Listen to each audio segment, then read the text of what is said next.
Hi, everyone. Welcome to Philosophy Babble and another sessions in our Great Minds series.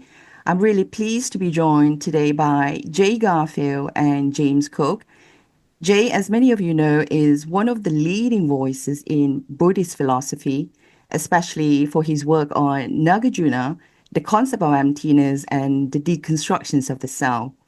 James, on the other hand, explore consciousness through both contemplative practice and philosophical inquiry, working at the intersections between lived experience, science, and the natures of perceptions. So I'm looking forward to seeing how these two different approaches meet in dialogue. Great, thanks, Ivy. Yeah, it's great to be here. A big fan of Jay's work, so it's a pleasure to be chatting. I suspect this is going to be whatever the opposite of a debate is, because I really, interestingly, when it comes to philosophical views, I feel like the part of the wisdom that kind of Jay advocates, sorry for this in background noise, is the kind of limited nature of views. Yet, ironically, I feel like Jay's view is as close as you can get to just what's true, what's correct, in my view. So that might be an interesting thing to talk about. Is like, what does that even mean if the view is that there are no ultimate views? So it's like as good a story as you can tell, or something like that, perhaps. But that is, I saw that gave you a pained expression, Jay. So that could be a really fertile ground to begin with. But at the core of that view is emptiness, which is at the core of my worldview as well. Maybe we can get the ball rolling there, Jay. I don't know if you want to maybe lay out how you think about emptiness or come back on anything I've said there. Sure. I guess what I should do probably is just retract all of my views so we can have a ferocious debate, but but that might be a little bit dishonest. Yes, emptiness is, I think, kind of at the core of what I do. But for people who are tuning in who don't know a lot about Buddhist philosophy and about Madhyamaka in particular, middle way philosophy in particular, it's really easy for people to hear the word emptiness and to think nothing, and to think that that means that nothing is real, that everything is purely imaginary, or that there just is no reality. And that's, of course, far from what emptiness means, because it's a technical term in the Buddhist framework. Whenever you say that something's empty, you always have to ask the question, empty of what?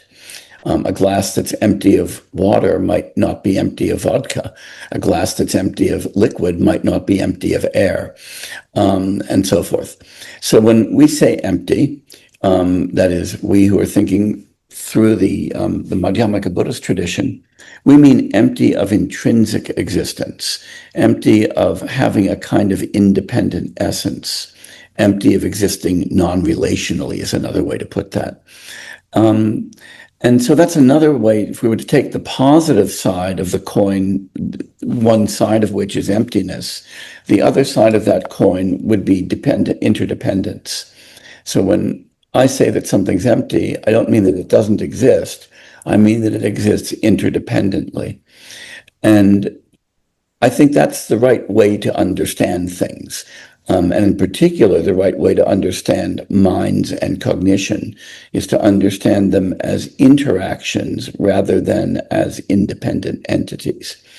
There's a way of saying that where it seems perfectly obvious, but it's worth pointing out that it runs counter to our kind of instinctive and naive ways of thinking about who and what we are.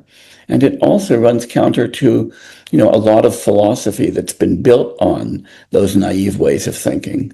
And so it's something that is worth, spending time with and settling into and figuring out what it actually means. Right. I think it's a really important point about the flip side of emptiness being dependent origination, and things existing relationally, because emptiness makes sense as a corrective to the kind of obvious fullness of reality, the obvious fact that something seems to be happening.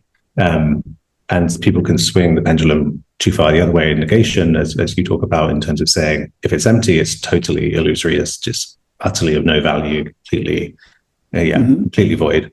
Whereas the wise kind of middle way seems to be its empty fullness. So to be empty of, for any single thing to be empty of essence is for it to be full of everything else, full of all the independent causality that gives rise to it, like that beautiful Thich Nhat Hanh example where he talks about a flower being empty of essence of flower, but full of the sun and just every, the rain, even gravity, like giving it its axis, all the kind of influences of existence come together to give you that flower, and it's full of all of that, but it's just empty of essence of flower. Yeah, and Thich Nhat Hanh has a beautiful term for that. He refers to it as interbeing, which is a nice neologism for dependent origination, that interbeing is a way of being, not a way of not being, but it's a way of being in relation to everything else. And I think that's a really important thing to remember.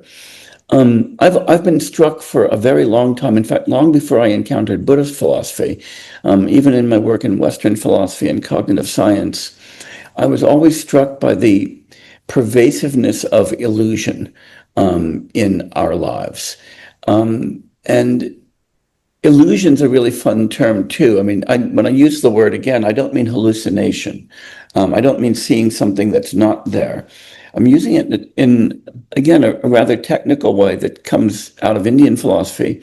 That means something that exists in one way but appears in another. And you don't have to be really reflective to see that we're susceptible to all kinds of illusions, perceptual illusions, visual illusions, optical illusions, even olfactory illusions, auditory illusions. There's all kinds of illusions to which we're susceptible, and illusions for which we've evolved. I mean, there tend to be spandrels on things that were useful for something else. And cognitive illusions are really deep among those. And again, I think the chief one of those, one that early Buddhist philosophers put their fingers on very powerfully, was the illusion that each of us is an independent self that stands over and against a world as a subject or an agent. And I kind of think that the task of philosophy and the task of cognitive science is to help people to see that we're subject to that illusion, why it's so deep, why it's so reflexive, and why it's so pernicious, and to show a better way of thinking about what it is to be a person than this kind of strange transcendental ego. To me, this clarity is, or the lack of clarity around this is the kind of delusion that, I mean, not just pervades the human condition as you're describing, at least suffering, but just it seeps into, and you mentioned before, these naive ways of seeing the world, not even in a philosophical sense, not in a patronizing sense, but they imbue our kind of intellectual frameworks, and we just kind of get into muddles, thinking, well, it must be a self who is conscious, or, how is it that I exist as, you just take it for granted that you're some separate, existing thing. And I've been advocating for a corrective to this worldview that I've been calling non-dual naturalism, which is effectively, it's quite simple in the sense that it takes the kind of the mode of object perception, whereby we see something like a weed, for example, and we reify it as a weed, instead of seeing that to be a weed relies on there being a gardener who doesn't want it in their garden. Weeds don't have the essence of weed, right? And when you see that object perception, when you see where that fits into the stack of reality, the reality is inherently kind of undivided, non-dual, non-conceptual at bottom, and then you get this conceptual dividing up. If you put object perception there, you see the role it's playing, everything seems to fall into line to me. So, I mean, all I'm doing really is describing emptiness in a kind of through the lens of modern cognitive science. But I think if scientists and philosophers were always aware that their naive realism of thinking the world just is as it appears, if they were aware of the limits of that continually, and really what we're talking about here is awakening, in Buddhist philosophy and practice, I think that would be a profound corrective to the full stack of our intellectual inquiry, which is just to introduce emptiness, at the foundation. And so that's why, I think the work you're doing is very important, and and the work you've been doing, advocating for the synthesis of Eastern and Western traditions, bringing in these ideas as legitimate peers to Western philosophers within Western academic institutions, instead of just seeing them as somehow in this kind of patronizing colonial way as lesser than the Western tradition. So thank you for your work. I think it's very, very important. Yeah, there was so much that was interesting in what you just said. I just would love to just riff on a couple of those points and just to emphasize them because they went by very quickly. One of them was the idea of naturalism, which I think is extraordinarily important. And another was the idea of non-duality. And a third was the idea of cross-cultural methodology and doing that right. And they're kind of three different ideas. And they all came up in what you just said. And each one of them is really worth emphasizing. I want to start with emphasizing naturalism, because a lot of people, when they hear that somebody's kind of interested in Buddhism, think that things have gone supernatural, and that you're going to be off into some transcendent reality and kind of leaving this world behind or some bullshit like that. And I think that it's really important to see that you can take Buddhist philosophy seriously in a thoroughgoingly naturalistic way. And by naturalistic, I mean to say that we don't have, a world that's both got a physical and cognitive manifestation and a transcendent kind of reality that stands behind that. That we can talk about all of these phenomena by talking about the natural world that, broadly speaking, supervenes on the physical. And we don't need to talk about mysterious non-physical minds or states of consciousness or things like that. We can do science to understand the world, because I think that's terribly important. I think if in order to take Buddhist philosophy seriously, or any philosophy seriously, you had to check your mind at the door and kind of say, okay, everything I've ever learned about the natural world is false. I'm going to go off into Never Land. Then don't do it, right? I mean, that's just dangerous. The second part was non-duality, which is a really deep and interesting idea. And it comes up all over the place, right? Because part of this kind of the illusion that I think that we inhabit is this constant structuring of what we experience in a dualistic way. So the most primal aspect of that, I think, is subject-object duality. And by subject-object duality as an illusion, I don't mean that I'm not a subject of my experience. And I don't mean that there aren't objects of my experience. But it's the idea that somehow the subject stands outside of the world and experiences the world as other, or acts on the world from outside. And we see that in discussions of free will and agency. We see that in terms of the philosophy of perception. We see it in a lot of phenomenological literature, this idea of subjectivity being an abstract structure and the world being the material that fills it. And I think that's very dangerous. But it also, then evolves in different ways, whereas, as you said, weeds versus plants, right? I mean, you can impose, bizarre dualities like that. You can impose, morally important dualities, right? Victims versus perpetrators in conflicts in which kind of everybody's a victim and everybody's a perpetrator. And it's this kind of cognitive reflex that we have that, again, probably had some survival value in the Pleistocene or something like that, but that isn't something that simply reflects the nature of reality, but rather is something that structures our experience of that reality. And to see that the imposition of these dualities is something we do from our side, not something that we just detect. We're not successful duality detectors. We're more like unsuccessful duality imposers. And it's really important to see that that's there. More in terms of ethics and politics, but it's also in terms of theory of perception. And it's important if you're doing physics, right? I mean, if contemporary quantum theory, I'm thinking especially of views like RQM or Bayesian quantum mechanics, you can't disentangle particles from each other. You can't disentangle interacting observers or measurements from the things they're measuring. We've got completely enmeshed systems, and that's just true wherever we look, right? And the third thing that you said was, we've really got to be sensible and respectful when we approach other philosophical traditions. And I think this is like super important. And it's maybe not what we're talking about when we talk about non-duality and consciousness, but it is important for thinking about methodology. And it's not something that kind of only Western people or only white people do, it turns out. But it's the idea of treating one tradition as the one in which thought occurs, and the other ones as just, somehow primitive rituals or something like that. In my discipline, philosophy, it comes out in the idea that philosophy is something that was invented in Greece and developed in Europe, and nobody else has ever done that. Everybody else might have wisdom traditions, which sounds like an honorific, but is really patronizing, right? It's kind of like Trump telling the president of Liberia that he speaks such great English, right? Oh, you people are so wise, but we do philosophy, actually.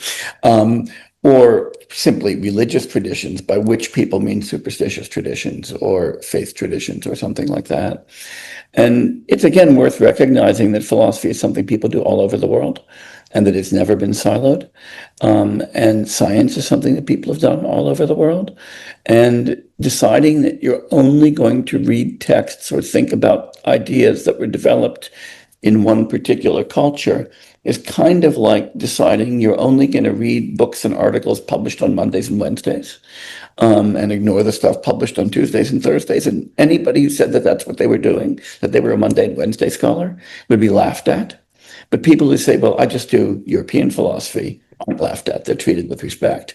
And I think that's kind of crazy. Yeah, there are so many different directions we could go in. But to pick up on really the role of philosophy here, we alluded earlier to when one kind of sees emptiness, there can be a kind of pendulum swing away from thinking things exist in any way. And this way you can get to some kind of idealism where you just think the appearances are the only thing that exists. And I think that bias comes from a kind of a discomfort we have with the fact that reality isn't kind of directly graspable. The fact that you can't just kind of, the perception isn't just this, like, on some level, people really want some solid ground where you're just fully directly in touch with reality. And so, whereas I just don't think that's the situation. I think we discover knowledge through a kind of resonance. We tell stories and the stories match up and there's a harmony emerges, and that's totally fine. But it requires you to have a certain, to just let go of that grasping, that attachment piece. And so the role of philosophy here, to me, it seems like, if one goes very deep on the contemplative path, and one's left with a sense of all I know, almost a solipsistic sense, but not strictly, but a sense of all I know for certain are these appearances. And then that leads them to some kind of idealism where they're like, you can tell me no story like that, because your story is just arising in these appearances. Kind of logic. Yeah. You can't really convince someone out of that. They've got a kind of bulletproof armor, right? If they want to lock themselves there. Logically, sure, you could say that, but then the invitation to this, I guess, epistemic mode of, well, start telling stories, and if those stories start to line up, and you start to say, actually, okay, buses don't exist in the way that I thought they did, but if I step out in front of one, I'm still going to get hit. And my story that buses exist in some form, I love the way that you've unpacked and defined illusion as a difference between, I don't think you mentioned it in this conversation yet, the difference between the mode of appearance and mode of existence, right? So. Yeah. So a bus doesn't exist as a bus because, if all the humans on Earth died, would it still be a bus? No, it would just be a pile of metal and rubber, right? It wouldn't. A bus is conventional designation. But again, you don't want to walk in front of it. So I'm saying all this to get around to the role of philosophy, which I think is the wisdom, if one's on the contemplative path, is as you surrender into just kind of absolute what's here, which is the appearances, the deeper surrender is to then come back to come full circle into the world as it is. So like in Zen, where they talk about mountains being mountains, and waters being waters at the beginning and the end of the path. In the middle, they don't seem to be, but it kind of comes full circle. And philosophy, to me, seems to be that it's wise to permit oneself to start telling stories again, or to continue telling stories, to then recover the world in a more accurate form than telling a story about idealism, where actually everything's totally illusory. Does that make sense? Yeah, it does. And it's worth seeing that, to do a bit of philosophy, that idealism itself, even though it kind of looks like a monism, actually is parasitic on a deeper dualism. It's parasitic on the idea that I can know my own experience more directly and perfectly, but I can't possibly know anything beyond it at all. And that's the dualism of the inner and the outer that we really get in the Western tradition in the most kind of primal form in Augustine, when Augustine says, when I look inside, I find a chamber in my mind with all of these ideas in them to which I have immediate access, right? And gosh, the cool thing about that? If he were right, psychology would be so much easier. But again, one of the things that philosophical reflection can do is to remind us that we are just as much opaque to ourselves as anything else is. And so the fantasy of idealism, that there's something that I can know perfectly, namely my appearances, is really just that. It's a fantasy. That any knowledge we have is always knowledge of things as they appear to me. And even knowing them as they appear to me is only knowing appearances as they appear to me. And if that sounds like a regress, it is. And there's no bottom to it. So it's that bottomlessness, that absence of foundations, that is so important to come to grips with if you're going to understand our epistemic condition, but also to understand our human condition. So yes, I think that's kind of the job of philosophy. It's not necessarily to, do the hard experiments and with, super colliders. It's not to go into the cognitive science laboratory, though some of us do that sometimes and just for fun. But it's much more to say, let's think about what this stuff means. My teacher, Wilfrid Sellers, had this beautiful definition of philosophy in his paper, Philosophy in the Scientific Image of Man, where, sorry for the sexist title of the paper, but it was a long time ago, where he said, philosophy is the attempt to understand how things, in the broadest sense of that term, hang together in the broadest sense of that term. And he always said it's the discipline that keeps its eye on the whole. And I think that's kind of important for us to do, because so many of the illusions to which we're susceptible can crop up any place. And so you have to see them for what they are globally, rather than just whack-moles all over the cognitive landscape. Yeah, I love that quote. I actually quoted it in my book, The Dawn of Mind. And because to me, so it might be worth circling back to naturalism, because when I talk about naturalism, like often people will give circular definitions of naturalism by saying it's where only natural laws exist. And the thing that I'm talking about is that coherence, is that sense of, in fact, our scientific probing of the world and the stories we tell about it and what we believe to be the case should all hang together. We shouldn't have some radical discontinuities, which is what would be to be supernatural, right? But so many people want to say, no, it means the physical is all that exists. And it depends on how you define that. Notice how crazy that would be, right? Does anybody seriously believe that a budget deficit is a physical thing? Right. But does anybody seriously believe that budget deficits don't exist? Does anybody seriously believe that tyranny is a physical thing? But does anybody believe that tyranny doesn't exist, right? There's a point at which you just have to say that view of what naturalism is beyond stupid, right? Yeah. Because you have to make room for multiple levels of explanation, multiple levels of ontology, and to recognize that these aren't even strictly hierarchical, that they're upward and downward relations all over the place, but it all hangs together. It's music to my ears because it just sounds like utter sanity, what you just said about budget deficits. And what you're pointing to is just understanding that every single thing exists, is empty. It's not a thing, actually. It just exists relationally.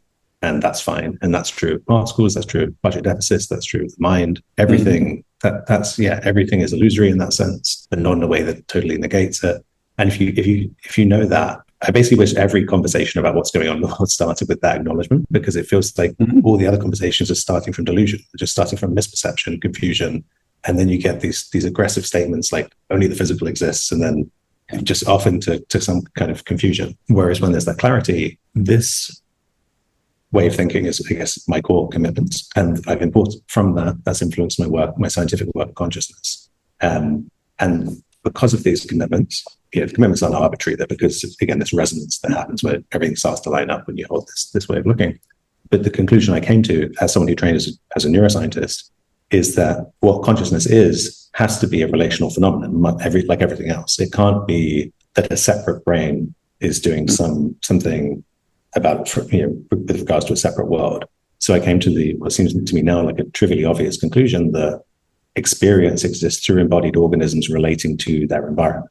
And so life is the basis of mind, not brains. And brains elaborated their part, but that's because of their role in the loop of keeping us alive. The brain is an organ like any other organ, in the sense that, obviously it's not exactly the same, but in the sense that all organs serve the life process.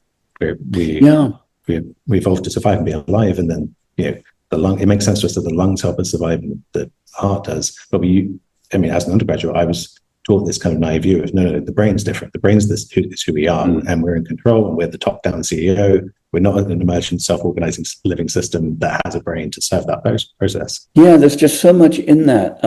Partly it reminded me of, the late Cisco Varela, who just always emphasized, if you just talk about the nervous system and you skip the immune system, you forgot half of cognition, right? And I thought that was always really really interesting insight. But, it also reminded me of two other dimensions of all of this. Maybe not two different dimensions, two different free associations anyway. One is, and this comes to me whenever I think of the Salarzian essay, is the enormous importance of the normative dimension of our existence in human biology. So the moment you begin to think about what it is to be a human being, that is, a functioning member of species Homo sapiens sapiens, you recognize that we've evolved to be what I like to call the hyper social great ape. And by hypersocial, I don't just mean really social. I mean, we're the ape that has constructed a social niche that then provides the selection pressure for the members who occupy that niche, who then re-enrich that niche to increase that selection pressure and are off on this kind of virtuous spiral. But that niche is a niche of mutual recognition. It's a niche that requires us to trust one another. It's a niche that requires us to respect linguistic norms of reasoning, ethical norms, and so we've effectively evolved for normativity. And again, when we think about normativity, that's not something that exists in an individual. Normativity involves rule following, and that requires a community. And that means that just as you don't build a beehive by starting, or your understanding of a beehive, by figuring out how a bee works and multiplying by 10,000. Instead, you figure out how a bee works by figuring out how a hive works and what you have to be to fit into that. You don't figure out what a conscious, functioning human being is by just focusing on an individual. You've got to begin by focusing on the complicated societies we've constructed and ask what it is to be a member of that. And so that, you need a brain to do that. You also need a liver, by the way, and a whole lot of other stuff. But all of that normative punch, all of that stuff that makes cognition possible, that makes communication possible, is a collective achievement, not an individual achievement. And so the atomism that is generated by dualism is another kind of blinder. And my own feeling is that the best cognitive science is always social cognitive science, and you have to think cognitively in terms of social cognition.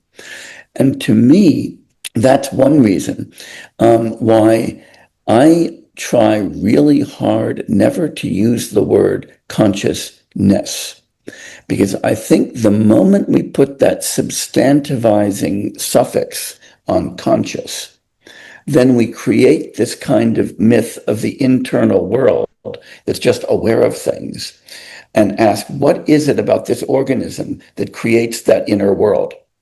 And I want to say the first false step was positing that inner world, because I want to know what it is about this organism that makes it possible for it to function in this collectivity. And that requires me to understand the collectivity. I think language inflects so much of how we function, and you can't understand language as something in a brain, Chomsky to the contrary notwithstanding. You can understand brains as organs that enable us to participate in language, but language is a collective event.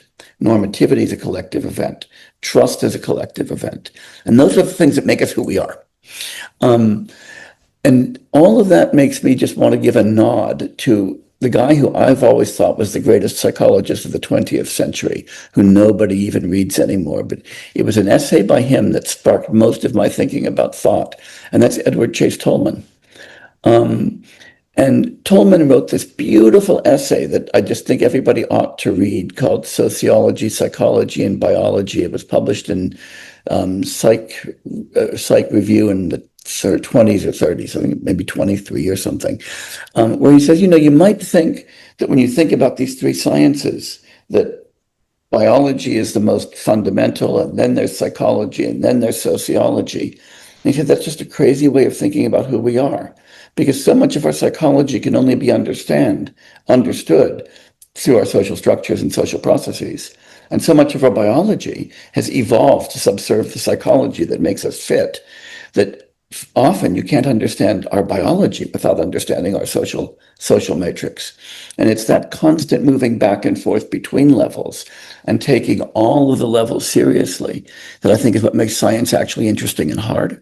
But that's what you need to do to understand what it is to be a human being. That really points to the kind of the non-duality of it all, the kind of the way that those seemingly separate scales are not separate and they feed back on each other. And I totally share that vision, especially when I think about what it is to be a living thing, because if you think about the way that a simple living thing, it exists because it's good at existing, right? It's like a Darwinian logic of things that are good at persisting or persist, and that's true not just over generations of evolution, that's true with homeostasis, instant by instant.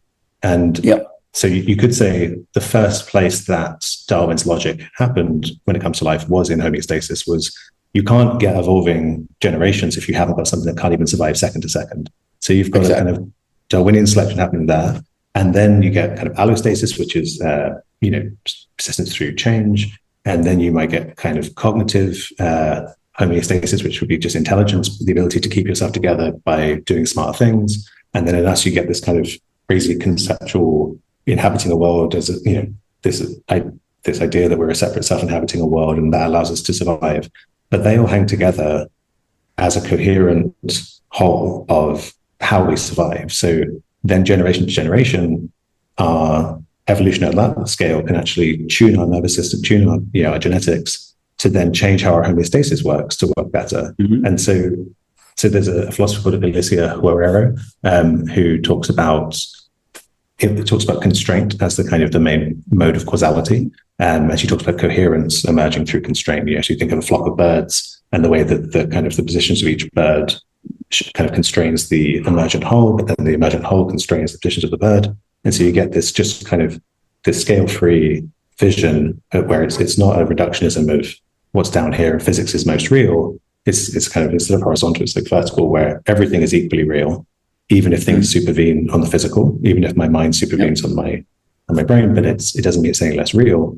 So it's this kind of fractal, holistic, non-dual, at least how it looks to me, vision of a relational world in which everything exists through as kind of like if you think of the whole as like an ocean, everything's like a wave arising in that ocean, where the way that's manifesting depends on all the currents everywhere else. So, and then we do this object perception thing where we say, no, that wave has an essence inside it as a surfer, as some kind of nucleus, and that's just a misperception.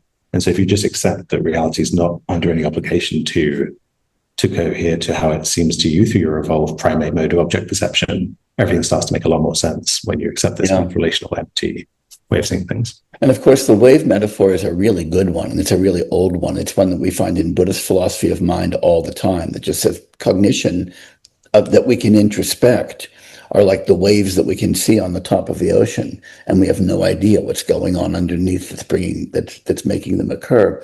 But also that, if you enrich the metaphor a little bit, right? Notice a bunch of crazy things. One is, it's not just what's happening in the water, it's the wind. It's not just the wind, it's also the gravitational attraction of the moon. It's not just the gravitational attraction of the moon, but it's also the sun, which is exerting some influence there. But also that wave that you're looking at that you think is moving from west to east, nothing's moving. The water's moving up and down. There's nothing that's moving from west to east when the wave is doing that, except that, yes, there is. There's a pattern. Is the pattern physical? Well, it doesn't make much sense to say that it's physical, but is it realized at every moment in something physical? Yes. And now we begin to see that once we try to talk about the duality of the physical and the non-physical, what's cause and what's effect, what's even a phenomenon and what's an apparent phenomenon, all of that crumbles. And we can talk about purposes and frameworks of description and explanatory interests that bring some things into salience as objects or as processes, and other explanatory questions that bring other things into view. But those are choices that create the entities. I mean, Tolman's great example was, the bridegroom, nervous and sweating at his wedding. And he's saying, how do you explain the fact that he's sweating? Well, you could talk about, the sweat glands in his arms, but that's not going to give you very much insight, right? What you need to know about is the significance of weddings in his culture. That's what's driving the biology. But that different things come into focus depending on what questions you're asking, right? There's a why question that you can ask that's biological. There's one that you can ask that might be micropsychological. There's one that you can ask that's sociological, and they bring different phenomena into existence as answers. And I think that's really extraordinarily important. And we should recognize that that's not a problem.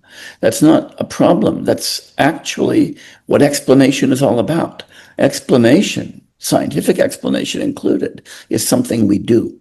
It's a practice. And as a practice, it's norm-governed. And as a norm-governed practice, it requires collectivities.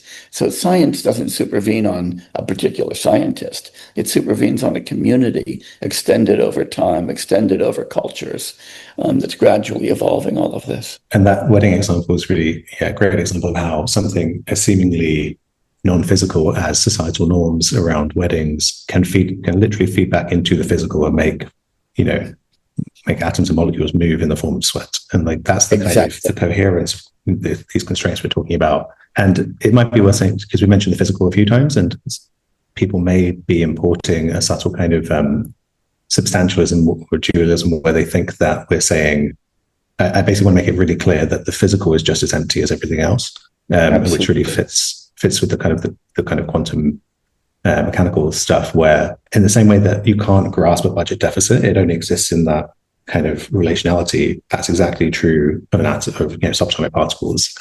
There is only empty relational occurrences occurring. I mean, you could say, if you want to put words to it, you could call it a kind of insubstantial process relational view of reality. That's probably what I would say, how I would describe the nature of reality. I think the most beautiful exposition of that is what we're seeing in the development of relational quantum mechanics, where particles and forces don't have any independent meaning outside of interactions. It's not as though we start with particles and wait for them to interact, nor that we start with interactions and wait for them to turn into particles.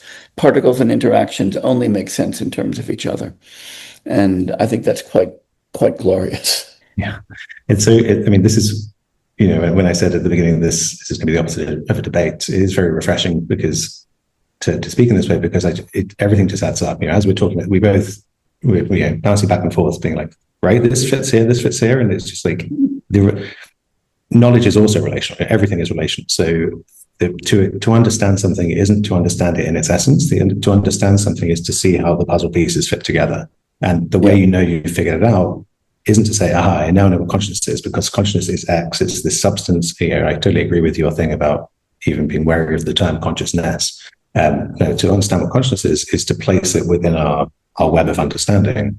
And so in this conversation, I feel like we're checking if there are gaps, kind of looking at it from different angles, and it adds up, which is very exciting to me. That I spent a lot of time kind of churning the stuff over in my own mind and seeing that it adds up from my perspective. And then when I read people like yourself and compare notes with others, and it adds up, it feels like we're on to potentially kind of quite radically important emerging paradigm, I think. And I'm having more and more of these conversations with influential people in the sciences. And it feels like this is, I think you're going to be vindicated with your kind of advocacy for bringing in Eastern thought into kind of Western academic institutions, because I don't think momentum's going to go away at this point. I think this is the future of cognitive science, and I think it will even go into mental health. I think so. And, to come back to the issue about consciousness, something I try, because it's one of the great cognitive illusions, okay, is that just like the illusion of the self, it's the illusion that there's something in me, which is consciousness, which is a theater in which everything else occurs, right? And that even if there were no objects, there would be my consciousness of no objects and all of that stuff, right? And I try to say to people, like, look, it's a fact that some people stand next to other people. And if you were to say, wow, they've each got next to-ness in them, and because each of them has some next to-ness that they're able to stand next to each other, people would think you were out of your frigging mind, right? Consciousness, to be conscious of something is just as much to stand in a relation to it as to be next to somebody else. It's a relation between a thinker and something thought about, but you don't need a stuff to make that happen. And so when people ask, where is consciousness located? I want to say it's located exactly where next to-ness is located. That is nowhere. That doesn't mean that beings aren't conscious. It means they aren't conscious in virtue of having consciousness. Just as Nagarjuna, thousands of years ago said, things aren't moving because they have motion. They're moving because they're here at one point and there at another point. And you don't have to add motion to that to get it going. Something that Zeno was also kind of pointing to, I think a less clear, but also really interesting way, Zeno of Elea. And I don't think that makes consciousness, the question of what it is to be conscious, more or less mysterious. I think what it does is it forces us to focus ourselves on the relations rather than the stuff, and to stop looking for the place in the brain where the stuff is located, and instead ask how it is that an organism like this one interacts with and maintains homeostasis with and differentiates itself from other things to which it's related, and to actually talk about those processes and to forget about the stuff. And it's just better science, right? It's just better science. I think so the point you made about, we've skirted around this a few times, actually I'd love to dive into it, with introspection and the sense that many people have that we can just directly know the contents of our own minds kind of fully accurately. And I think this may be the hardest pill for people to swallow, but I think it's important. So, if you're lying on your back looking up at a blue sky and you're familiar with the idea of kind of qualia and stuff, you could tell a story where you say, this quality of blueness is here, and like I know it in its essence, and that if I know anything at all, it's that this blueness is some kind of solid ground that you can't convince me that this isn't just absolutely fully actual essence of blueness. Like I know essence of blueness. And the invitation to say that actually that blueness, if you really go for it, if you really try and intentionally get it, it's ungraspable, and it only exists conventionally. So maybe it's easier to see if people find that hard to believe with kind of upness and downness. If someone was like, I know upness in its essence, like you can't convince me. If I think about upness, like bam, like essence of upness. Okay, well, what is that without downness? Come on, like what would the blueness be without in the back brain? Right? Without gravitation, then put yourself in a spaceship and tell me that you know what up is, right? Right. So the blueness is synonymous. If you could only detect one color, that would be the same as not detecting any colors. Your world would be gray. If everything was painted red and you grew up in a red world, it wouldn't look red. It wouldn't have, there is no essence of red to be had that isn't differentiated against, because it's a relational empty phenomenon like everything else. And if you explore this in experience, it's really mind-blowing to kind of, because it feels, and it's also a very deep invitation for letting go. This is why contemplative path really does tie into this stuff. It's not intellectual. It's a very deep state of groundlessness to open to the possibility that the blue of the sky isn't the solid foundation you think it is. Yeah. And even more than that is we've skirted over is the sense of self. Most people, they might say, fine, okay, maybe the sky, maybe there's some distortion, maybe the sky doesn't look how it looks, but they have this sense of, there's some bedrock of self that is unquestioning. Like if there isn't a self, then who's having this experience? And that's where the real groundlessness comes in. But that's why I mentioned earlier that I think this stuff leads into mental health as well, because the Buddha spoke about the end of suffering, right? He didn't get too hung up on the philosophical debates. And that is kind of that's why this is important ultimately. I think for people like us, it can be fun to try and figure out what's going on in reality intellectually as well. But ultimately, where the rubber hits the road is human suffering and the fact that there is liberation is a possibility. And I think the more we get this on a rigorous footing, we can take it out of the realm of, supposedly supernatural, where, you have to go to some special magical guru who's going to, bestow on you, if they choose to or not, their powers. But instead, no,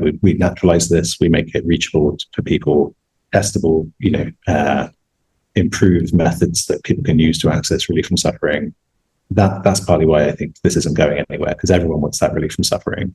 And it's becoming, I think, more and more within reach as kind of the normal way to approach human suffering. I hope that's right. I'm not sure how confident I am, especially given the way the world is right now. But I'm hopeful, and I do think that the kind of arc of human evolution takes us to better places. It's just that it's not monotonic, and so it's easy to get discouraged. Your example of blue is a beautiful one. And I just want to take the listeners a step deeper into that, because you might think, well, God, I mean, like, James has got to be crazy. Yeah, you might doubt that the sky is blue, but at least my experience is blue. I can see that, right? And one of the tasks of philosophy is to show people just how incoherent that seemingly obvious move is. Because that seemingly obvious move is, well, the way that I see the blue of the sky is to first see blue in here, right? And now just see how crazy that is, right? Because if the only way I can see that something is blue is to have a blue qualia in between me and it, then the only way I could tell that qualia is blue is to have another blue qualia in there, right? Introspection can't be any better. And I'm off on a pretty terrible regress. And how can I even know that that inner thing is blue, right? Maybe I'm just wrong and I'm colorblind about my qualia, right? The whole idea is of the kind of thing about which we could be certain is a fantasy that begins with the atavistic sense of self and subject-object duality, and then turns that into sophisticated philosophy. And that's why, as you said, contemplative practice is so useful, because it's one thing to know that you're subject to an illusion. It's another thing to stop seeing the illusion. And if people don't believe that, I mean, just try not seeing the Mueller-Lyer illusion. It's always been my favorite illusion, partly because it's the only one I can draw on a blackboard, but partly because I love the fact that you can watch somebody draw it and still see it. And you know that it's an illusion, but you can't stop seeing the illusion. And honestly, I think that this is why I worry about the possibility of awakening, and why I worry about if awakening is a precondition of release from suffering, I worry about that possibility as well.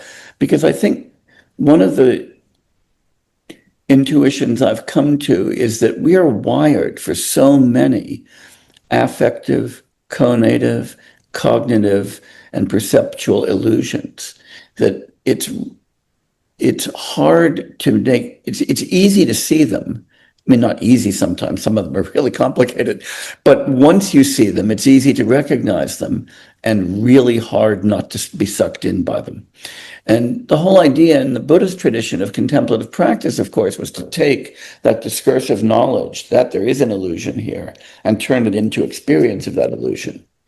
But that's a whole lot easier said than done. A whole lot easier said than done.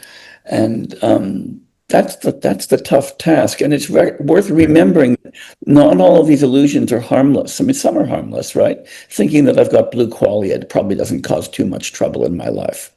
But thinking that I've got a firm grip on, the fundamental principles of ethics and you don't, that one can be harmful, right?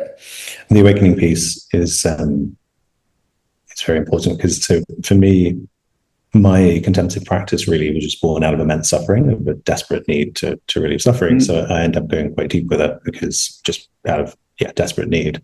And the way that happened was kind of different to just being like, oh, I'm someone who meditates and I do that. It was this deep physiological embodied drive. And so the way that process, I mentioned earlier that as organisms, we have this kind of stack of survival mechanisms of kind of homeostasis through to kind of this self mode of being. And what awakening feels like for me is a collapse from a extended cognitive allostasis of like, I'm on a timeline, I'm a person in a world, I've got my meaning, and I'm this hedonic treadmill of the present moment, and I'm grasping for a future that's never going to be here, and collapsing from that into just a very simple present moment homeostasis, where you just let the timeline go, you let the self go, and it is profoundly kind of disorientating at first and kind of groundless, but it's letting go. This is why attachments, right, is spoken about in Buddhism, and I think. So then the illusions part felt to me, because I couldn't just let go. It turned out that the illusions blocked certain levels of surrender. So I had to actively interrogate certain illusions. A very clear one was this perceiving things to have essences. And actually I followed a technique which is based on a modern American teacher called Ken Shanlek, who's not very well known. He's got a website called Simply the Scene, which is based on a quote from a sutta. And he was exploring in his own practice the Theta model from Theravada Buddhism and interpreting them. I don't know if what he came up with really is a kind of accurate representation of the Thetas, but what he came up with is great in my opinion and worked well for me. And he has this practice where you turn towards an object and you very subtly notice when object perception kicks in. So at the moment, there's a fan over here, and it just looks like a white blur. I'm not noticing it and labeling it as a fan. But if you slowly turn towards it, there was this moment where suddenly you can notice, like fan. So the way it showed for me was kind of detected, labeled, and noticed by a self. There was this kind of almost like three different things going on. And it was just one day like that. As soon as that was noticed, the whole thing collapsed, and there was a kind of abiding, like now emptiness feels very just like an abiding experience. It actually, as I turn towards the fan, nothing changes now. It's more just a sense of, in neuroscience, we talk about experience being a controlled hallucination. And that's really how experience feels constantly to me now. And that was a huge unburdening of suffering that went along with a lot of embodied letting go and surrendering into groundlessness and the stuff we've been talking about here. But it was the antidote. Beyond that, there was also a deeper dropping of the self, which was the real kind of letting go, the real kind of liberation from the suffering. But so I share that because I think we don't just have to come to this through trying to deconstruct the illusions. The illusions is, again, it's the coherence kind of fractal thing where the embodied tension of being kind of like a vigilant animal is scaffolded on a certain cognitive way of seeing, well, I'm separate, so I have to protect myself. So if you interrogate that and inquire or meditate and just see that you're misperceiving that can invite the system to surrender more, and you kind of get into this virtuous cycle of surrender until everything we're saying here that sounds crazy at first becomes super obvious. And even now, the blue of the sky thing, I notice when I really tune into that, I understand that most people will hear that with probably quite a visceral negative reaction to the invitation, that they don't know the blue of the sky they think they do. And I can feel in my system, there's even some conditioning there that it really does invite a very deep letting go, which in these maps, the final kind of letting go is typically called unknowing, where you just really settle into that, the possibility that nothing is grasped, nothing is known, blue of the sky is not labeled, known. It's the subtlest kind of subject-object duality, just to think the blueness is obvious in its essence, because you don't have this gross sense of like, I'm over here, the sky's over there, but there's still some kind of grasping cognitively, I have to be in relationship to this thing, and if I just let go, the sense of annihilation, I think it's the self-structure doesn't, it turns away from that. Yeah, two really important things that I want to make sure people heard in what you said. One is the talk about groundlessness. And I think that groundlessness is both very profound and very terrifying for many people. It's because we do have an instinct that there's got to be a ground, right? So, it comes out in epistemology and foundationalism in some religious traditions as kind of fundamental tenets. And it's an uninterrogated kind of prejudice, I think, that's built deep into us. But one of the deepest aspects of emptiness is this idea that foundationalism is just plain false. There is no basis and no ground, and it may well be that, just like a good 2-year-old, you can keep asking why and answering because, and asking why that and answering because, and never get to the bottom of things. In the Chan tradition, the Zen tradition, there's a statement that has been attributed to Hakuin, but probably one that Hakuin never said, because nobody can find it in his writings. But you often find people saying, "Oh, Hakuin said this," and he should have if he didn't. It's that the great death, which is a Zen metaphor for awakening, for dying to the death of reification, effectively the death of self. The great death, he said, it's like leaping off a tall cliff. And that seems quite terrifying at first, until you realize that nobody has ever been hurt by falling. You only hurt if you hit the bottom. And I think that's very, very nice. So one is to really recognize that quest for a ground, for an absolute ground to things, is probably simply a bad idea. The other thing that you hinted at is an idea that I think is encapsulated beautifully in my favorite verse in the Lankavatara Sutra, where the sutra says, "This triple world is not as it appears, nor is it otherwise." And the point is really powerful, right? There is no way the world is. That's something that in Buddhist iconography is represented in the Bhava Chakra, the wheel of existence, where you've got all of these different ways that things can be: animals, human beings, pretas, hell realms. You don't have to believe in that cosmology for it to make sense. All you've got to do is do really basic perceptual psychology. And you recognize that, if I'm looking at a white calla lily, I see a flower that's beautifully white. And I know that if a bee is looking at it, there's a bright red bullseye in the center and a bunch of little dots leading up to it, right? And that if a hummingbird's looking at it, it's going to look different again. And if my dog is looking at it, it's going to be, just going to be a blob of smell. And if I just ask the following really dumb question: all right, so I see it one way, my dog sees it another way, the hummingbird sees it another way, and the bee sees it another way. Who's right? Who sees the calla lily as it is? And the moment you ask that question, you recognize it's the stupidest question you could possibly ask. And what you recognize then is it's not because we can't tell, it's because there is no way the calla lily is. There's a way it shows up for me, a way it shows up for a dog, a way it shows up for a hummingbird, a way it shows up for a bee. But none of those is a way that it is. And that's not just true about lilies. That's true about literally everything. And so when we think of ourselves as organisms, as reality detectors who walk through the world and usually detect it just as it is, unless we're too drunk or too stoned, or we're blind or deaf or colorblind or something, or we've drunk too much, we've just got the wrong idea. There isn't, and it's not because we're bad reality detectors, it's because there's no reality to detect. We're co-constitutors of the reality that works for us, and there's nothing more to it than that. And if you ask, well, what's independent of all that? What's the foundation that makes it all work? You're looking for foundations, and you're not going to find them. There's just ways that things show up for different kinds of organisms. And that's the same insight in RQM that you find in perceptual psychology, that you can then find in cognitive psychology, that you then find in looking at social structures. And when you talked about fractals, that's the point. You pick a level of description and ask, what's the world like at that level of description? You've asked the wrong question. You've asked a question that's got no answer at all. After these shifts, a thought kept coming up that kept saying, nothing is any particular way.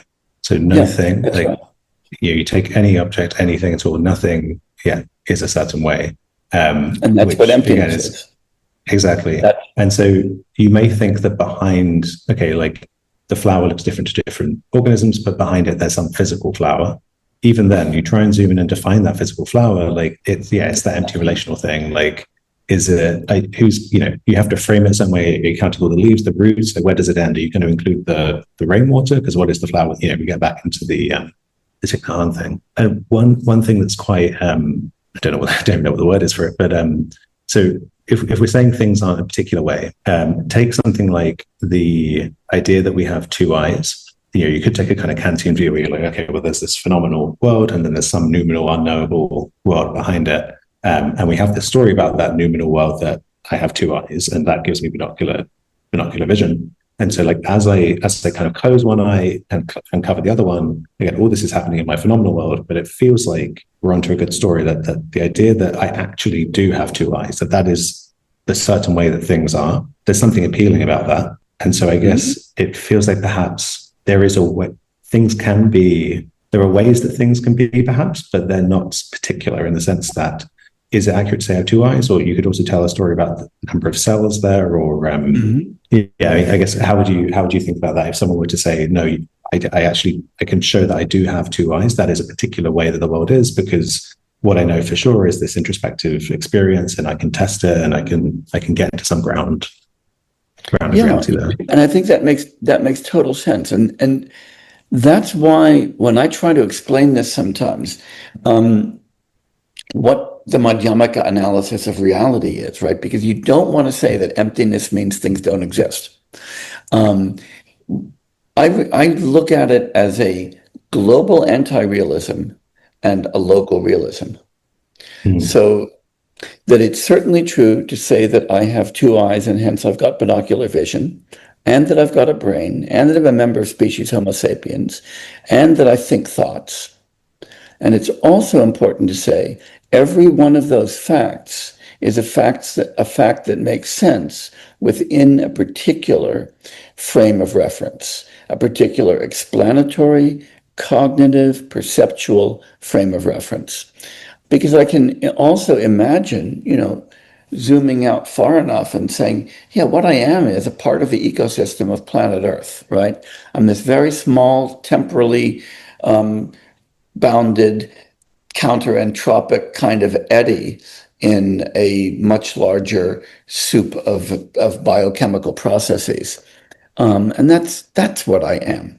I can also imagine, zooming way in and saying, what I am is this complicated, biome of cells, some of which are kind of, connected to other ones, and some of which are kind of doing other things.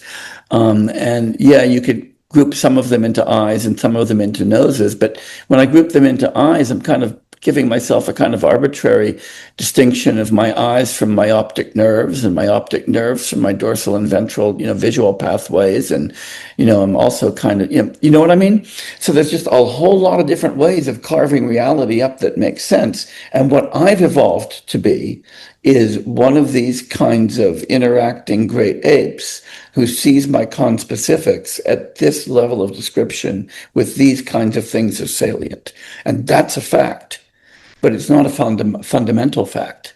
It's a fact from here. And that's why I say global anti-realism, local realism. And that's one way of allowing emptiness not to slide over into nihilism, but also not allowing it to slide over into essentialism. I think the sense that this comes back to your idea of the kind of the inherently social nature of these things. I think a lot of people will have a sense that, they know their mind in some bedrock way. But if with the view of emptiness, there isn't a mind or a body even that is separate from the fullness of the interdependent whole. Right? So I guess you could say, in this moment, what's occurring here is the totality of existence is opening its eyes to take in itself, kind of to relate to itself through this organism. And when you see it that way, it can make sense that it has a perspective on itself without that perspective being a separate thing, without that being a separate distinct body or even a separate mind. And in that case, what even is a mind? We're talking again about an empty relation. And so you can get to a point where you are. I mean, I think this is where people push back against this stuff again, because they really want to feel like, well, and people who aren't interested in contemplative stuff probably push back from the beginning and don't want to lose a sense of the physical being real or some solid ground. And then people who are happy to move into the contemplative terrain, I think, then want to reassert a new ground, which is typically the mind, because it feels more intermediate, more immediate, and which is just as dangerous. So exactly. To come back to the example of a flock of birds or mine of a hive of bees, anybody who thinks that the way that you explain how an individual bird is moving in a coordinated flock has to do with that individual bird is out of their mind. Anybody who thinks that the way you explain the trajectory of a bee in a hive is just by focusing on that bee and not paying attention to all of the stuff that's going on in the hive is insane. And what people fail to recognize is that as hypersocial apes, we're like that too. So earlier, I let you get by with saying and my mind supervenes on my brain, because I would never say that.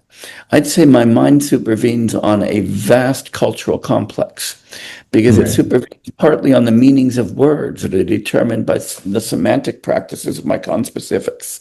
It supervenes on the ideologies that I've adopted, and on the stuff that I'm experiencing, around me and in my environment. And minds, I think, transcend our bodies, not by being substances that are non-physical, but by having very, very broad supervenience bases, just as the trajectories of birds transcend the physical structure of the birds and the behavior of bees transcends individual bees. We're no less relational than anything else. Now, that doesn't mean you can't count bees, and it doesn't mean you can't count birds or map a bird's trajectory, but it does mean that if you want to understand what that's about, you got to zoom out. And if you're trying to even understand what the words that I'm saying right now, you have to zoom out to the English language. And that's not me. That's a large temporally and socially extended phenomenon. And it's not physical, by the way. The fact that it's not physical doesn't mean that it's not realized in physical organisms and in physical communities. But all of these things are important in all of these levels of description. Right. It's this constant kind of prejudice, right? That because I'm an individual, I can look inside and figure out what's going on. If that were true, nobody'd ever go to psychotherapists, right? And like I say, psychology would be so much easier, right? How does the visual system work? Let me introspect and see, right? Right. How do I parse speech online? Well, let me just listen to myself as people talk, right? I mean, give me a break. Nobody can do that. And that's because of all that stuff that's happening to which we're not privileged. And even the stuff that we think we can introspect, all we're getting is the way it appears to us. Just like all we get when we look at a lily is the way a lily appears to us. It's not the way it is. Not because we don't get it the way it is, but because there isn't a way that it is. Right. Yeah, that's great. The claim that the mind supervenes on the brain, I should clarify that I totally agree. It has a massively broad supervening space to the point of basically being everything in existence, but the included within that is the brain. That if you change the brain, it will change the mind. So it still supervenes it, but just not the brain alone. That's right. And part of that is especially, I think the life process is a better place to look for the kind of emergent causality of that. And so you mentioned Francisco Varela earlier, and so I came to this through there are a few kind of lineage splits within contemplative science, with cognitive science.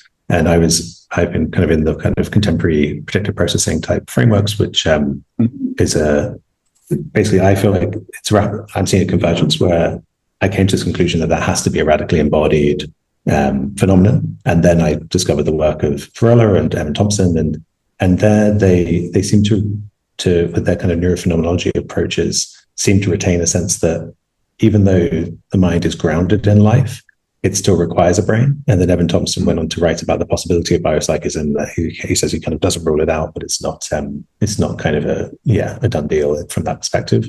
And so the position I advocate is that I think we need to kind of give sentience, consciousness, awareness, the kind of blanket. I think any living thing has to experience. And I have my reasons for that we could go into. And it seems to me that fits with what I know of common beliefs within Buddhism that all Yep. living things can suffer. So yeah, I guess I just want to put that on the table and see what your thoughts are on that. Yeah, I think that's right. I mean, so when I reject, the reality of consciousness and think of that as an illusion, that's not to say that things aren't conscious. Great. And it's to say that there are many, many different ways that living things are conscious. Some living things are conscious of their own inner processes. Some aren't, probably. Maybe. It's always hard to say. And different kinds of phenomena or different possible objects of conscious awareness for different kinds of living beings. Sharks detect electromagnetic fields. I can't do that. Crocodiles have sense organs in every one of their scales that sense vibrations. I can't do that. Dogs, have this phenomenally sensitive olfactory system that I can't even imagine. And that what that means to me is that there's a lot of different kinds of sensory and cognitive and conative and affective relations that organisms can bear to their environment. And it would be foolish for us to pretend that the kinds that members of our species have are definitive of what it is to be aware of the world. But it would also be foolish to think that there are organisms that have to interact with the world but have no way of detecting it and no way of preferring one kind of constituent to another, right? I mean, bacteria move up and down nutrient gradients and move away from toxicity gradients, and that's a way of reflecting one's environment and responding homeostatically in response to it. That's what perception, cognition, conation, affect are all about. And if you ask, what does it feel to them the way it feels to us? Well, that's the wrong question, right? I mean, you wouldn't say sharks aren't aware of their environment because detecting electromagnetic fields isn't a way of being aware. Only vision, hearing, taste, and smell are, right? I mean, that seems stupid, right? So, yeah, I think that when Buddhists say that the right genus for thinking about cognition are sentient beings, that is, beings who respond with some kind of sensory apparatus to their environment, I think that's roughly right. But what that opens up is a panoply of ways of being sentient. And I think that's important. And probably a panoply of ways of being cognizant, and probably a panoply of ways of being conative. Right. And then I think this also takes us into ethics. If we care about relieving suffering, and where it left me was the possibility that there is at least a negative valence event happens experientially for bacteria when I wash my hands, for potentially a lot of bacteria. I guess this is the kind of, you're then faced with a sense of, do you do what the Jains do and try to kind of, avoid ever stepping on a bug and, that kind of thing? Or do you take a more kind of, say like Native American groups will hunt animals, but then treat them with respect and ritual around the use of them? That's kind of where I ended up, a sense of what ends up being ethical is a sense of respectful engagement in a world where we are going to be kind of treading on each other to some extent as living things. And that the best we can do is, to orient towards compassion, which actually does arise from emptiness, because it's a kind of natural stance of our interbeing, really, that is only blocked by a kind of egoic, fearful separation. And that compassion just naturally arises. So it's almost as if the Buddha was right, with all this stuff, that the kind of the ethics seems to arise naturally from seeing reality clearly. I think it does, and I think that's kind of where the rubber of emptiness hits the road of human life. It's in the relationship between the understanding of emptiness as interdependence as the reality of sentience of any kind of organism, that for the capacity for suffering, that for the recognition that when I say that my suffering is bad, it's not because it's mine, it's because it's suffering, right? And that for a commitment to alleviating suffering to the extent that one can. And that's what care or compassion is.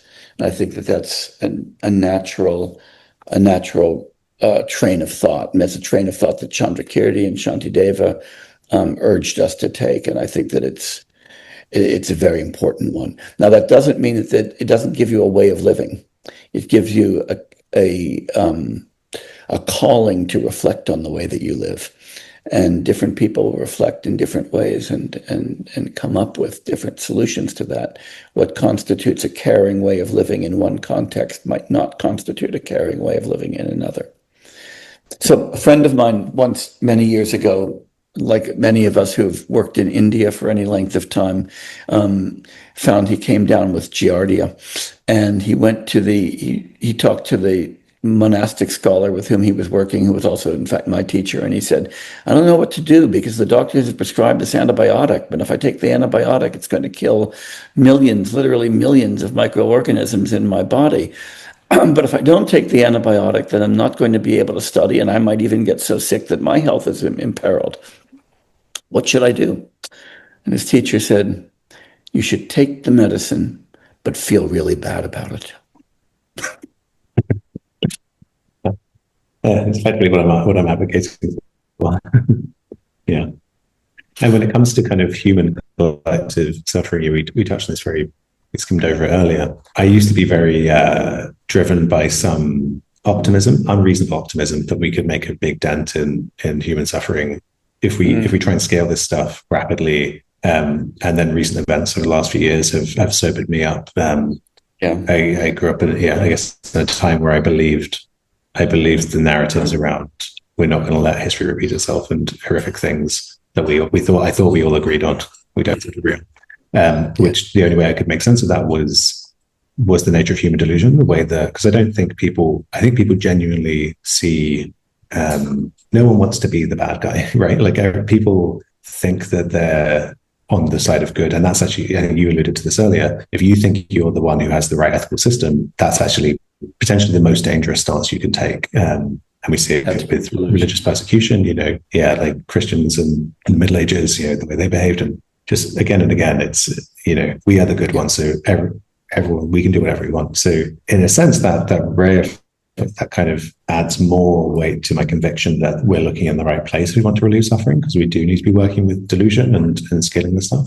But it just gave me a sense of the scale of the task, the power of delusion, the power of the momentum of the human mind, and of self to distort. And I think in my own experience, and I've heard this from other people as well, where there's a sense of gratitude for one's suffering at the end, because the magnitude of it leading to kind of going deep on the path. And that was definitely true for me, was I wouldn't have opened myself up to the discomfort of groundlessness and things like that if I didn't need to. And it turned out to be the most wonderful thing ever. Like you gave the example of the jumping off a cliff, and initially when you think you're going to hit the ground, that feels terrifying. But then if there's no ground, then you're flying. It's the most liberating, amazing, you're no longer falling, you're just flying. And that's kind of, that groundlessness is the spontaneity of just freedom, of not being constrained by views. I guess there's a thing where part of me feels like the human longing for peace, for harmony, for a lack of discord, that's the only, that's the thing that will lead us there. And if we can create cracks in the kind of, if we just connect the dots so that people can start to take steps towards relieving their suffering, I do think there's a path forward. But I guess I have let go of the belief that, what it is? I've seen the emptiness of believing that we can get anywhere with a project of relieving suffering in any kind of determinate way. Because if, say we figure it all out in our lifetime, and then the world's in some kind of utopic state, okay, well, how long is that going to last? 50 years, 100 years, 5,000 years, a million years? Something else will happen. Which one of those arbitrary timescales is the correct one for you? It's totally empty, totally, so in seeing that, there was a sense of, I guess that was a very deep opening to impermanence and a sense of it's really about relieving suffering in this moment, ultimately, I think. Not exclusively, you can still plan for the long-term relief of suffering, but it does take you full circle back to compassion for the people who are most close to you in your life and where you can make change, and a kind of non-egoic humility around relieving suffering rather than some grandiose vision of how we're going to wake up the world and heal everything. Yeah, it reminds us that all we can do is to do what we can. Right. And that neither means give up, right? Nor does it mean to think that success can only be measured by a complete cessation of suffering in the world. It means you move forward to the extent that you can do it. And you don't underestimate the difficulty of the task, but you don't also get discouraged by the difficulty of the task. Shantideva has got this beautiful image where he says, suffering is like, a dark night. And every so often there's a flash of lightning that might illuminate it for a moment. That's what you go after. So I want to bring in something. Not long ago, I was walking through a building I know well. Ahead of me was what I took to be a glass door. It was open, familiar, so I just kept walking towards it. But it wasn't a door. It was a glass wall, and I walked straight into it. And what stayed with me more than the impact was how certain I was. I didn't even pause, and my whole body just moved through what I assumed was there. And when it wasn't, something just snapped, not just visually, but spatially. My whole sense of orientation, agency, expectations collapsed. So I've been sitting with that and wondering. I have my own reflections on it, but I would love to hear how each of you makes sense of that kind of rapture. In the Zen tradition, that's called satori, which means suddenly becoming aware of something. It doesn't mean, awakening, but it means getting something. And I think that oftentimes if we attend to those moments of disruption in our life, to the moments of disruption of expectations, we suddenly get the fact that we live in a world that is generated by our anticipations and our expectations, not a world that we just detect as it is. And it's really worth remembering that we're constantly anticipating what's going to happen next, and we're not always perfect prognosticators. Yeah, I think that fits really beautifully with the predictive processing paradigm of the brain, but also of life, what it's to be a living thing. And so in that instance, so I talk about the kind of consciousness as being the ability to hold beliefs about things being a certain way. And I don't mean beliefs in terms of complex cognitive propositional beliefs like Paris is the capital of France. I mean, if you're seeing an apple and you're not thinking about it, you're not saying anything, there's a kind of raw perceptual kind of holding it to be the case. Believing in, not believing that. Right, exactly. Yeah. So in that case, there was a deep, confident prediction, model, belief, hypothesis that there was not a wall there, a glass wall there.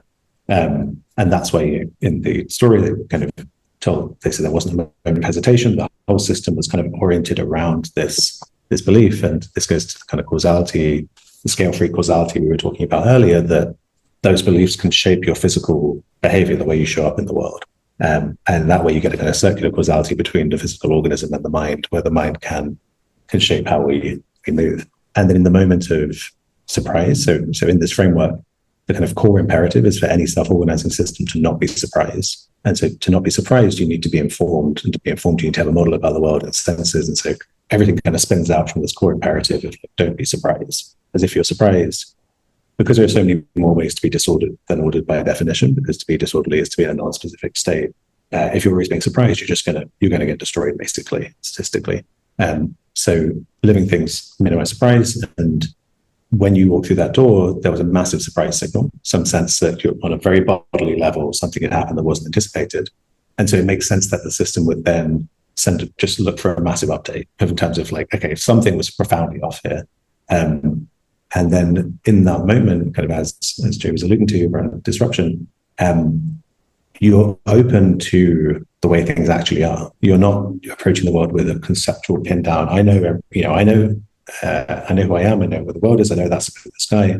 That's the kind of closed down mode of delusion. Instead, you're moving to a massively open mode. And in my experience, the contemplative path really is a path of opening, of just kind of opening to what is the case.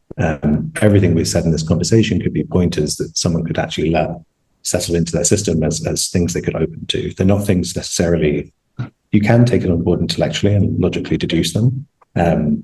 But you can also just kind of open up to, could that be the case right now, this groundlessness, this emptiness? So yeah, I think that's the kind of thing that can happen in those moments of disruption. Yeah, I keep thinking about how in that moment, whatever perspective I thought I had just vanished. The frame collapsed. So I'm curious, what is experience without perspective? Because you say it's a belief, right, James? So can there even be such a thing, an experience without a perspective at all? Yeah. There can definitely be centerless, phenomenal experience. It's interesting. It very much matters what you mean by perspective. And within experience, this kind of, what I'm articulating here is the groundlessness. So a perspective, a view within experience can feel like a ground. And that can be like, oh, well, that is a kind of some framing, some interpretation, something that's actually quite ephemeral and hard to pin down in experience. But I do think another way of talking about perspective, we were talking about organisms supporting a view on the world and kind of being eyes with which the universe sees, you could say, the universe coming together to take in itself through this perspective. So that is a useful way of talking about experience, that, this laptop is appearing to this organism a certain way because of the configuration. Existence here has a certain perspective. But so in the first case, perspective is not necessary. In the second case, it is. To J. Garfield is, how do you see the third nature of Vasubandhu's, mind, Parinishpanna, integrated with Madhyamaka's philosophy of Paramartha or emptiness? Okay, that's a really good question. It's a gigantic question, of course. And there's been a lot of ink spilled over it for the last couple of thousand years. But here's how I like to see the relationship between Madhyamaka and Yogācāra. I think Madhyamaka gives us the metaphysics of reality through the doctrine of the two truths, Samvarti Satya, Paramartha Satya, or conventional or nominal truth and ultimate truth, and gives us interdependent phenomena as the conventional truth and their emptiness as the ultimate truth. And what Yogācāra does is gives us the phenomenology of our experience of those two truths. So to answer your question about the third one, about the parinishpanna, the consummate nature, we have to start with the parakalpita and the paratantra, the imagined nature and the dependent nature. So we begin kind of phenomenologically or cognitively living in an imagined nature. We imagine the world to be just as we experience it to be. We imagine the subject-object duality that I project to be real. We imagine the properties of the things we see to be just the natures and essences of those things, and we imagine ourselves to be really good reality detectors. A little bit of reflection takes us to recognize that what's appearing to us, that imagined or projected nature, is just the result of a lot of complicated causal processes. So when I see something, it's the result of light being refracted through the lens of my eye and through a bunch of jelly, and then causing electrochemical reactions on the back of my retina, and then causing neurochemical impulses, and then blah, blah, blah, blah, blah, blah, blah, and then stuff happens in my occipital cortex. And that's just a causal story, and that doesn't have any of the blueness of the sky in it, or the whiteness of the lily, or the greenness of the frog. It's just a bunch of causal processes that generate my projection of a green frog next to a white lily under a blue sky. And that's the paratantra svabhava, the dependent nature that I come to understand as the causal ground of my projection. But then the parinishpanna is what happened when Ivy went into that glass door. That's saying, oh my God, the dependent nature is empty of the imagined nature. All that stuff I imagined That's not the way the world is. That's my projection of it. The dependent nature is empty of the imagined. And the parinishpana is defined in the Samdhinirmochana Sutra and in Vasubandhu as the emptiness of the dependent of the imagined. That's what it means. So we're going through 3 successive phenomenological understandings that take me from conventional to ultimate truth. It's a parakalpita that has me living only in the conventional. It's paratantra that gives me the nature of the conventional and where it comes from. And it's the parinishpana that tells me that ultimately the dependent nature is empty of the imagined. Does that make sense? Yeah, thanks. Yeah, it does. It does. Yeah, so with regards to this, it's fairly unrelated, but how do you see Chandrakirti's Lok Prasiddhi, fitting into the idea? Is it anywhere connected? That's what James and I have been talking about for the last hour and a half. The way that the world, that Loka, posits and explains the phenomena around. And that Chandrakirti's insight, and by the way, my colleague Sonam Taksha and I have a book coming out in a few months called By the Light of the Moon, Chandrakirti's Prasangika Madhyamaka, which is all about this.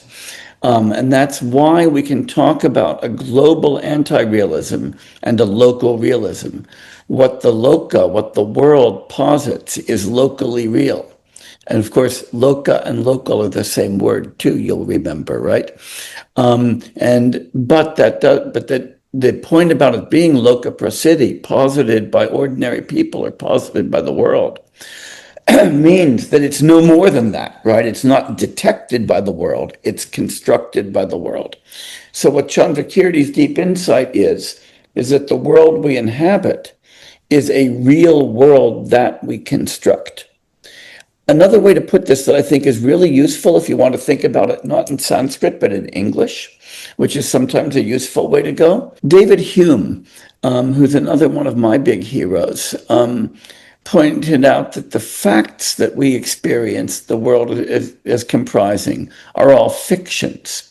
And he was leaning into the fact that the word fact and the word fiction have exactly the same root. They both come from the Latin fingere, and we get ficta and we get facta. Factories are places where we make things, and facts are the things that we make, and fictions are things we just make up. And Hume is pointing out that to say that something is a fact is not to say we don't make it up, but facts are the very things that we collectively make up, which was Chandrakirti's idea in Loka Prasiddhi. If I just make it up and nobody else does, it ain't a fact. But if we all of the loka or all of the people in this locality make it up together, it becomes factual. And I think that's a kind of deep and interesting insight that again reflects what James and I were talking about earlier, the hypersociality of our species. We come together to construct a world. And I think the most remarkable artifacts that we construct are ourselves. I asked Jay, when you said that there's a local realism and a global anti-realism, how are you using global there? The term, I can imagine thinking of a global realism as the interdependence is the only thing that really is actual. Yeah, so I'm saying if you zoom out, you see that everything that we take to be real is only real within a specific framework, is only real with respect to particular explanatory interests or in terms of particular sensory cognitive systems. So globally, I look at it and say, now this stuff is being made up by these organisms. But from the standpoint of the organism perspective, right? They're real. Yeah. Yeah. Because it's not that the globalist real. So when you take a global perspective, that makes sense. Yeah, my analogy is always money, right? Money is real stuff. But it's not like we didn't make it up. We didn't kind of walk around and find on beaches lots of coins and say, oh, these are valuable. Let's use them because they're valuable. We gave them their value. It's funny, the example of money, because people will often have the emptiness insight with money, but think it only applies to money. Like I've heard so many times people saying, well, don't you know money's made up? Money's not actually real. And I went like, yeah, but nothing is. You're not actually real in exactly the same way. Exactly. There's a question in the chat, a very easy, simple one. It has, is emptiness as negations of essence a conventional truth or ultimate truth for Tsongkhapa? The answer is both. Because one of Nagarjuna's deepest insights, and one that Tsongkhapa talks about a great deal, is the fact that even though the two truths are distinct, they're also identical. Tsongkhapa glosses that beautifully. The Tibetan is Nobochikladappatada, which means they are extensionally equivalent, intentionally distinct. To say that something is empty means it's dependently originated. To say that it's dependently originated means that it's empty. But dependent origination and emptiness are two different concepts, but they apply to exactly the same thing. So that, yes, emptiness is an ultimate truth, but it's only a conventional existent. And we can also see that in the Heart Sutra. If people read the Heart of Wisdom Sutra, the central 4 lines of that material form or matter is empty, but emptiness is only the emptiness of matter. Matter is not different from emptiness, but emptiness isn't different from matter. So it's not as though you want to get behind the conventional to see the emptiness, because without conventional phenomena, there is no emptiness. There's only emptiness of empty things. Paradox doesn't have to be a problem. That, like, if what exists is empty formless or whatever you want to say, and then you look at it from the side of dependent origination, or you look at it from the side of emptiness and apply your concepts, there's no problem there. It doesn't matter that there seems to be a paradox or something, that you're using 2 different concepts. Your reality is under no obligation to be reducible to those concepts. In my assessment, Acharya Nagarjuna is father of Indian idealism. So how do you find this assessment? Wrong. That in a word, I think that it's important to see that idealism is always a contrastive doctrine. It's always a doctrine that argues that mind, in some sense, whether epistemically or ontologically, is more real than the external world. So Berkeley, for instance, argued that mind is real and external reality is imaginary. Descartes argued that the mind is known immediately, but the external world is only known in a mediated way. Kant argued that mental structures are the transcendental condition of the world, but the world is merely exists empirically and is transcendentally ideal. Whenever you have a form of idealism, you've distinguished the status of mind from the status of everything else. Nagarjuna's central insight is that everything is empty of intrinsic nature and everything is empirically dependently originated. That applies to mind as much as it applies to matter. So Chandrakirti is right, Nagarjuna was no idealist. My question is how to observe one own mind meanwhile our mind is agitated or in a state of a conflict or dualism, so it react to its own content what it observe. In which way one can observe without conflict? Something I've been working on is a kind of a modern secular synthesis of contemplative practices, and it's kind of based in neuroscience. And what I'm speculating is that 2 orientations are kind of simultaneously necessary, which is an orientation of non-doing, surrender, but also intentional engagement. So this would be a kind of like, in Zen, there's a kind of Zazen, just sitting, you're not trying to do anything, because that would be a dualistic mode. But at the same time, you're not totally checked out. There's a kind of the cultivation of mindfulness so that you're dialed in. And this shows up in different traditions in different ways. And so I think if you take a genuine curiosity into the nature of present moment experience, which is just simple mindfulness, for example, just looking at letting attention rest on what's here, but trying to kind of relax, surrender, orient with a mode of effortlessness. If you cultivate both of those things, interestingly, you move. It feels to me like you align with reality in a way where it's almost as if the empty formless thing I was saying before, that you've almost got like a kind of a formlessness, an openness, but then also a kind of formed, engaged mode. And I feel like the mind can approximate that and then align in a way where it's as if the surrendered openness is the emptiness, and then the dialing in attention is like the fullness of what's actually here. So in my path, that was kind of the skill I developed, which I've been calling open looking. For now, the openness to the surrender, and then the looking for being dialed in. You could call it surrendered inquiry. I'm running a paper on that at the moment, putting out some resources. So if you keep track of my stuff, there'll be some guided meditation. Well, there are already on my innerspaceinstitute.org website. That's the way that I'm trying to kind of teach this stuff now, but I'm also going to try and use that as a paradigm to be evidence-based. I don't want to just be my musings. I want it to be in a feedback loop of science to see if it's actually effective. It's interesting because you use different terminology. You say the fullness because you use the fullness as the experience. So I would just want to clarify that when you say fullness, do you mean the non-dual state of just the experience of that meditation state you're talking about? That's a good clarification. Yeah, so I'm using a slightly less precise way. So if we were talking about, we could say interdependence, dependent origination, if we're talking about the kind of the way in which things exist. If we were talking kind of poetically about phenomenology, we could say presence or, And so fullness, I use that. Empty fullness I quite like because it's at the intersection of those. I could tilt it to, if a contemplative was asking about their experience, I could say, well, don't you notice the actual fullness, the presence of the way phenomena are showing? But if we were going into a more intellectual mode, I could tilt it and say, well, okay, we're also talking about the interdependence, the fact that any single thing arises because of the interplay of the totality. So it's kind of both. That's a nice subtlety picked up on. Yeah, Jay, when I heard James describe that open, free frame openness, it sounds deeply compelling, right, Jay? But from the Buddhist point of view, is that still something to let go of, even that sense of pure presence? I think so.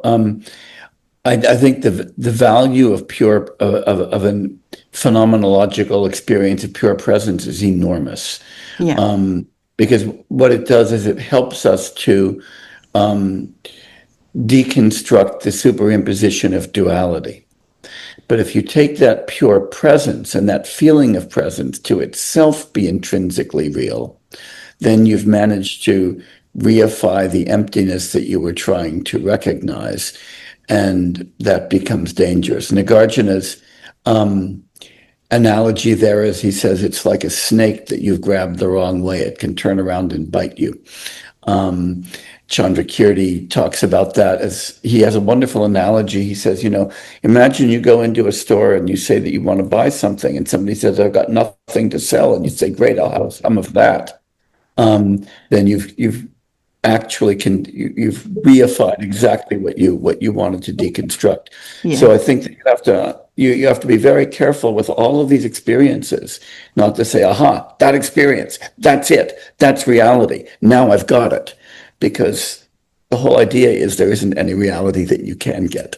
Yeah, that's why the empty fullness is the important balance thing. Because for me, my initial opening was very much exactly as you described, Jay, kind of one of beingness, presence, not actually challenging to my sense of self, because it was almost like the oneness of I'm included in it, and it's me and the world. And then 2 decades later, opened up to deconstructed emptiness stuff, which was more challenging. Yeah, the language, the distinctions of the language, because you say oneness, because oneness. I usually wouldn't. But. Yeah, that's what I want to clarify. I was only using it when we're just talking about presence or openness. That's the. Yeah, because the unify oneness that people reify, it become a foundations, that's what we got. Non-duality is nicer because you've got the negation in front that warns you against reification. Yes. Actually, I wanted to say that we started this conversation with me saying how I think Jay's view is, as close as you can get to a correct view. But I wonder if the reason that's possible is because it's a view based in negation. It's based in negating delusion rather than asserting I've got the correct. Yes. Fully accurate story. That's we have to try to hold on to that idea. Yeah. And then reject that idea. My question is for Mr. Garfield. I'm Mr. Garfield. I would like to ask you about how Madhyamaka interpret Buddha nature, that is Tathagata Garbha. Is it just weaved as a skillful mean, or has it given an ontological status like we know in the Madhyamaka's development in Tibet's Shanton school? Also, in addition to this, how do you read Longchenpa's interpretation of Prasangika Madhyamaka view, as it is claimed that the Longchenpa has refuted Chandrakirti's Prasangika school? Thank you. Right, those are 2 very large questions, each worth a book or 2. The first one, as you know, the Tathagata Garbha doctrine really gets its full flowering in the context of the Yogācāra and then in the Huayan traditions. But there is talk about Tathagata in Madhyamaka as well. And in the Madhyamaka context, it usually refers to a potential for awakening. So the Garbha there is thought of as a seed or an embryo. And so there it's not thought of as a kind of fundamental nature of mind or anything, but just the potential that beings have to awaken. It becomes a little bit more substantialized in some of the Yogācāra traditions and then later in the Huayan tradition. Longchenpa, God, that's a long story. Longchenpa, I think, is a brilliant phenomenologist, and really, one of those kind of towering figures in the exploration of the nature of experience. But I don't see Longchenpa as engaged in the same subject matter as Chandrakirti. Chandrakirti is really doing Madhyamaka metaphysics, and Longchenpa is focusing on the structure of meditative experience and operating much more like in the terrain of a Dzogchen tradition. So I don't think you could say that Longchenpa is refuting Chandrakirti. I think he's playing a different game and indulging, in an investigation of a different aspect of what it is to think through emptiness. So I have just a quick question. The question is pretty simple, but I think it's quite pertinent regarding Buddhism. So since it rejects foundationalism.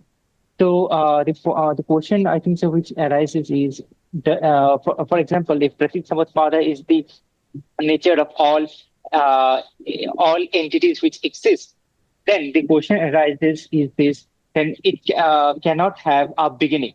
The universe cannot have a beginning. But if the universe cannot have a beginning, then it must have an infinite past, which leads to infinite regrets.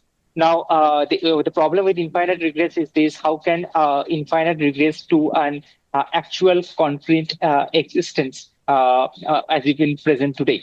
So it creates a kind of a problem. So how does Buddhism deals with it? Yeah, it's not. I don't think it's even an interesting problem, and I think there's a reason that Buddhism doesn't deal with it. Imagine somebody saying, "Look, if we look at the real numbers, extend infinitely into the negatives and infinitely into the positives, and because of that, you could never have three of anything because you'd first have to have an infinite number of other things before that. People would laugh at you." The fact that the past is infinite or the future is infinite doesn't entail that there can't be a present. It just means that prior to the present or after the present, there's an infinite number of moments. We could even get into more, basic mathematical structures and just think of the past as an open interval, an open finite interval in the past, in which case you've got no first member, but not an infinite past. There's too many fallacies there. The argument that you've given is one that Aristotle does give, but it's been replied to so many times in the history of philosophy that it's not an important problem. Thank you, Amy. Thank you for hosting this great conversation. I have a short question. Here on Clubhouse, we discuss a lot about Buddhism, Vedanta, non-dualism, and all kind of things. One of the major questions that we have been dealing with is the question of actions in the world. So how do we have to see actions in the world with emptiness? So I'm keeping it short just to see what your reactions are. Thank you. I would say that the way that you want to understand that is to think about living your life as a virtuoso. A great musician is not constantly thinking, what is my next note? Where are my fingers going to be on the strings or on the keys? A great football player is not saying, I need to figure out exactly where each other person is on the field and with exactly how much force should I strike the ball and with which of my toes. There's a kind of non-thematization of agent, instrument, object, and action in real virtuoso work. And I think one way to think about what both Buddhism and Vedanta call on us to do is to lead our lives as virtuosos, and not to be constantly thematizing. Yeah, I think I definitely would mirror that. I've actually been spending a lot of time recently studying psychological research on flow states, which was coined by a psychologist called Csikszentmihalyi, who was initially studying happiness and what it means to live a good life. And he discovered that the people who praise their lives most highly were people who spent their time doing exactly the kinds of activities Jay mentioned, being lost in the flow of life. And so life is a play. The point is to be in the play, to live it.